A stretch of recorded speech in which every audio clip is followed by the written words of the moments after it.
Today, we're gonna turn these from this to this. It worked, yes!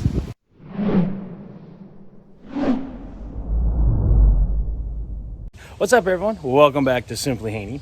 As you can see, I am in the driveway, but don't worry, it's not another grass cutting video and it's not another oil change video. Today, we are actually gonna be working on these things right behind me. As you can see, these things have taken a beating over the years. Now, I know there's probably a certain way to clean these up and do them right, but honestly, that's not how we operate. So what we're gonna do is we're gonna fake it until we make it. So what we're gonna do is we're gonna blast both doors with the pressure washer, hopefully removing most of the gook, chip paint, and hopefully anything else that might be on here. And then we're gonna head over to one of our local stores and grab some rattle can spray paint. I've been wanting to change the colors, but I think we're probably gonna stick with white just because the house or the vinyl siding is gray and everything else accents are white. We do have black shutters, but I'm not sure if all black door, that's a lot of coverage. Not sure how that would actually look. So like I said, we're probably gonna stick with the white. So I'm happy that you're here. So let's cue the music and let's start pressure washing these garage doors.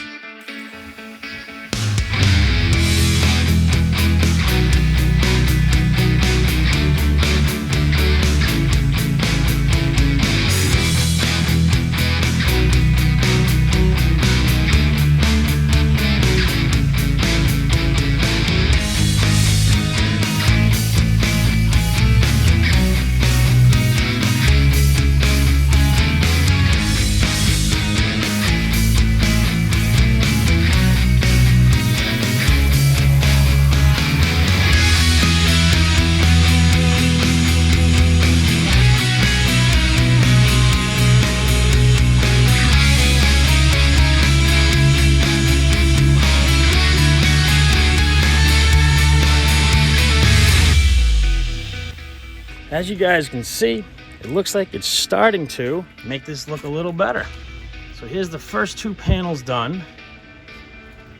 I mean, it looks pretty good. They feel pretty smooth. Now we just have to do the rest of them.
Okay, so here is door number one. I think pretty much done. There might be some light touch up. And boy, that bottom panel really needed some love. Now I am going to pressure wash the, I don't know, what is that, cement? Just to clean that up too. Maybe, you know, make it look a little nicer. Halfway done on cleaning the cement. Here's the nice clean side versus here's the halfway mark and what it actually looked like. It's time now for door number two, but let's see if we can do a little YouTube magic. And just like that, the second door is done. Now that we've completed the second door, I've also come along and cleaned the cement in front of it. which actually came out really, really nice. And I was actually noticing very faintly over here, not sure if my shadow will block it though, or if the camera will even pick it up, there's some initials in the cement. Must have been the prior owner, maybe his grandkids, maybe even his kids.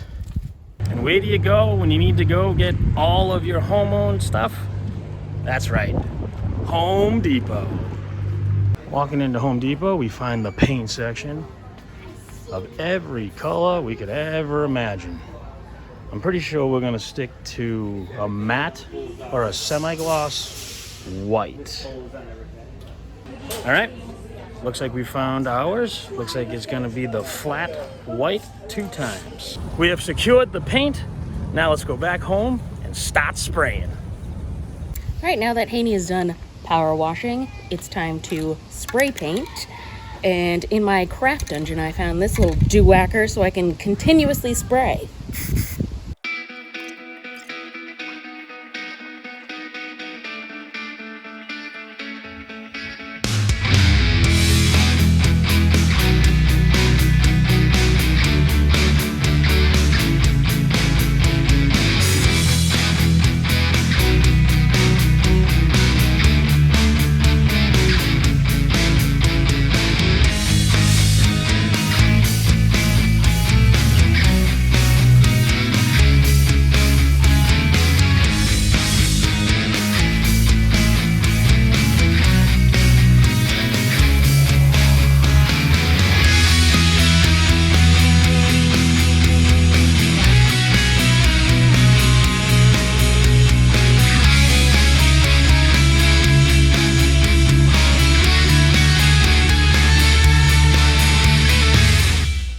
So as you can see behind me, I got the first coat done. I used about 3.5 cans, mainly because that bottom part was just so dark. I had to spray it a lot. And as you can see, I did tape off the handles, and I'm pretty sure I have some silver metallic paint down in my dungeon. If not, I know that there are other metallic paints down there, so I guess we'll just have fun with it.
First coat on both.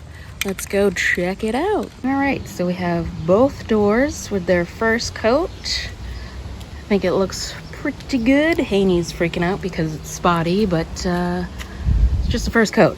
Trust the process, babe. So I taped these guys off. I think it did pretty good. Tried to get some of this stuff where, you know, some people just, I don't know who made that dent, but terrible, terrible. There, done.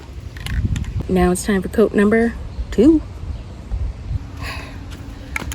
All right, I'm gonna let that second coat dry for about 20-ish minutes, and then we'll come back and see how it looks.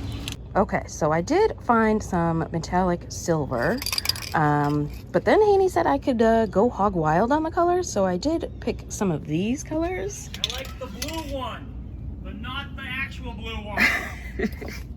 For those of you who don't know what Haney's talking about, he means this one, which is good because that was actually my #1 color. So you did good, hon. You picked a good one. And here's the finished product. I think both those came out absolutely amazing. And as Katie was saying earlier, we did go with a tealish blue. Give it a little bit of color.